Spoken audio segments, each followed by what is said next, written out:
Estamos de volta. O Vida e Saúde hoje está falando de um assunto muito importante para a família. Estamos falando sobre o abuso infantil, exploração infantil. Dr. César conosco, doutora Leiliane Rocha participando de maneira virtual, mas estamos aqui aproveitando esse assunto muito importante. Agora é o seguinte, esse tema é muito triste, muito profundo, obviamente. Infelizmente, inúmeras pessoas já foram abusadas e violentadas no Brasil e no mundo. Em contrapartida, existem muitas outras pessoas e instituições que lutam por essas vítimas. E uma dessas instituições é o Instituto Basta. A nossa repórter Sara Rabit entrevistou a Thaís Rocha, que é fundadora do projeto, e a gente vai conferir agora o que acontece por lá de tão especial. E agora nós vamos falar de um assunto muito sério e importante: abuso e exploração sexual. Esse assunto tão dolorido e tão real na vida de tantas pessoas também é muito importante e atinge adolescentes, crianças, jovens, adultos e de todos os gêneros, ao contrário de que muitas pessoas pensam, também atinge meninos e homens. E para falar desse assunto, eu estou aqui com a Thaís Rocha. E aí, Thaís, tudo bem? Seja bem-vinda. Muito obrigada. A Thaís, ela é presidente e fundadora do Instituto Basta, não é mesmo, Thaís? Conta um pouquinho pra gente aí da sua história, do Instituto Basta. Seja bem-vinda. Muito obrigada. O Instituto Basta é uma organização social que trabalha no combate à violência sexual, tráfico de pessoas, e nós estamos aí há quase 5 anos já trabalhando com isso. Na verdade, eu trabalho com isso desde, antes, né? Eu sou missionária em tempo integral, então eu iniciei nessa luta um pouco pela minha história também, porque eu sou uma sobrevivente de violência sexual. E desde então, né, na minha jornada missionária, muitos casos vieram até mim. E com o lançamento do meu livro, deu início ao Instituto Basta, que carrega o mesmo nome do livro, né, que é Basta.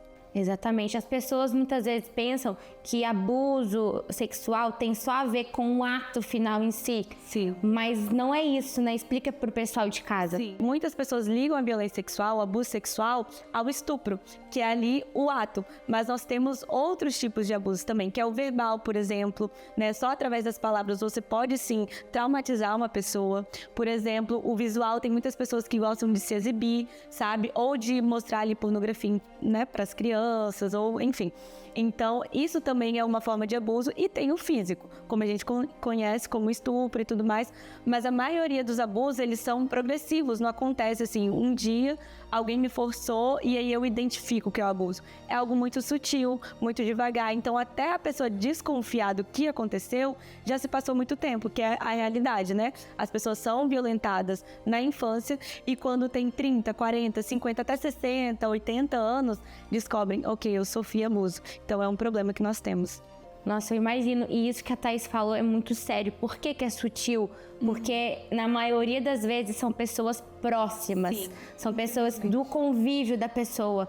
Você tem algum dado que fala sobre isso? Alguma estatística que demonstra essa triste realidade? Sim, os órgãos, né, que são responsáveis por essas pesquisas, têm alguns números que diferenciam, mas a maioria dos casos e dados que nós encontramos está na faixa aí do 80%. São pais, padrastos, avós, então são pessoas muito próximas das vítimas.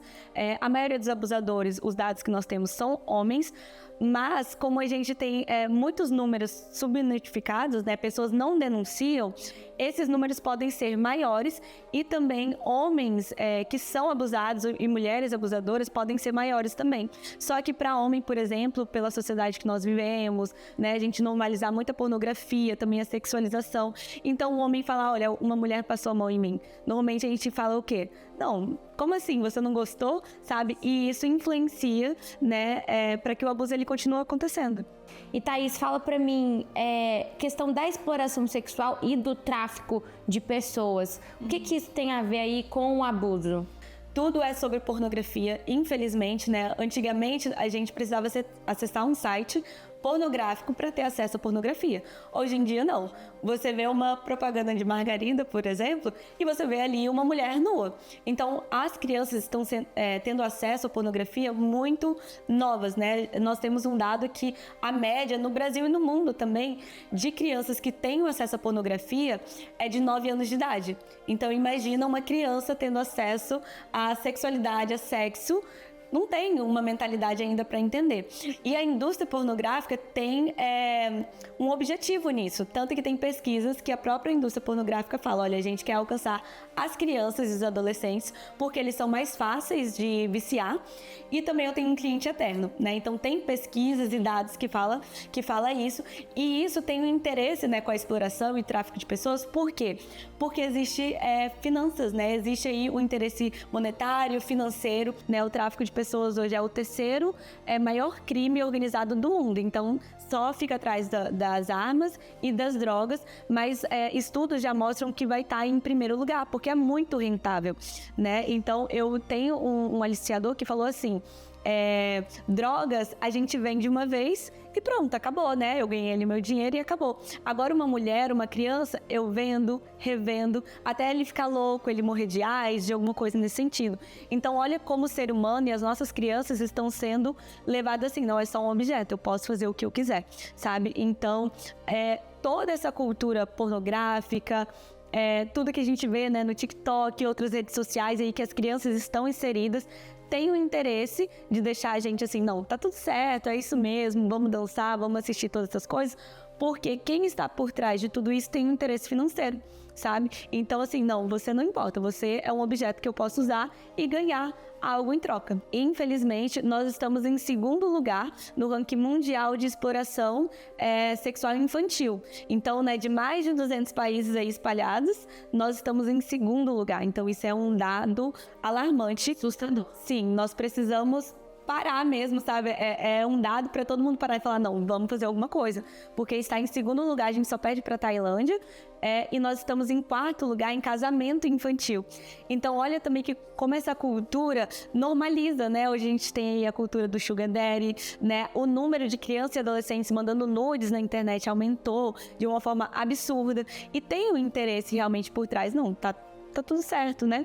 Mas nós precisamos olhar para a nossa realidade aqui no Brasil. Uma das coisas que o pessoal de casa pode fazer, que nem você falou, é se informar. E um dos meios que dá para as pessoas se informarem é esse livro aqui, ó, Basta, que inclusive foi você que escreveu, né, Thaís? Você comentou que é a autora desse livro.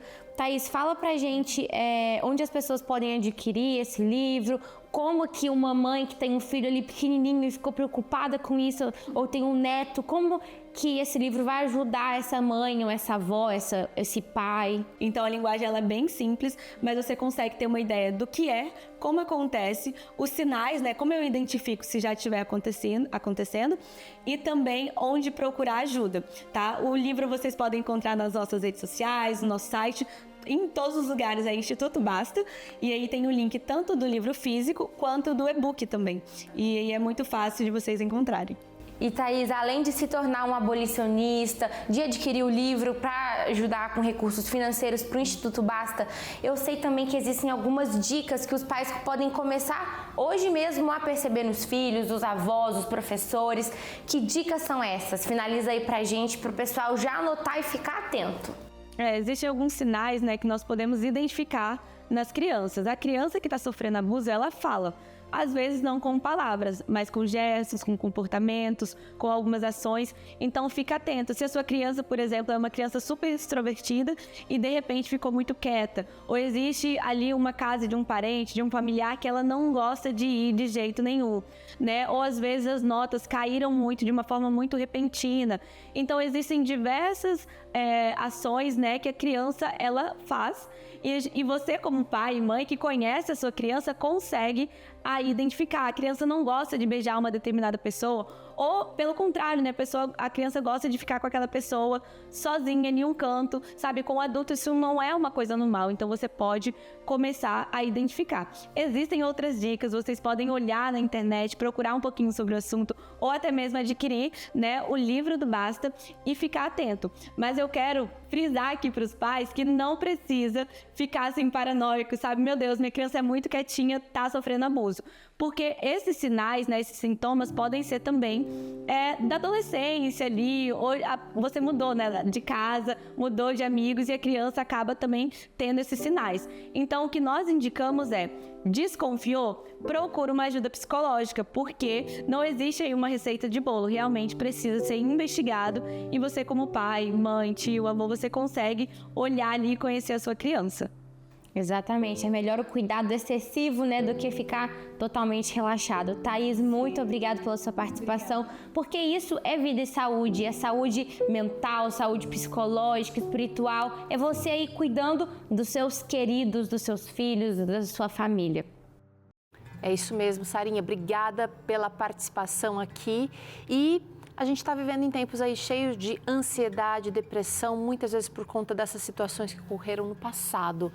E eu quero trazer aqui a oportunidade de você fazer a diferença na vida de alguém. A Novo Tempo já produziu a nova revista Esperança, que é chamada de Mente Feliz, escrita pelo nosso Dr. César aqui, e vai dar suporte a esse material, trazendo informação, orientação para quem enfrenta esses desafios emocionais, tá?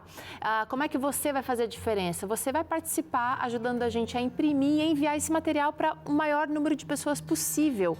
E você vai fazer a sua doação para que isso aconteça. Você pode fazer um Pix, por exemplo, usando a chave que é o nosso e-mail anjos@novotempo.com. Vou repetir, anjos@novotempo.com. Depois que você fizer a sua doação, você pode mandar um comprovante aqui para o nosso contato do Anjos, para que a gente possa, em forma de gratidão, te mandar o nosso bottom, tá bom?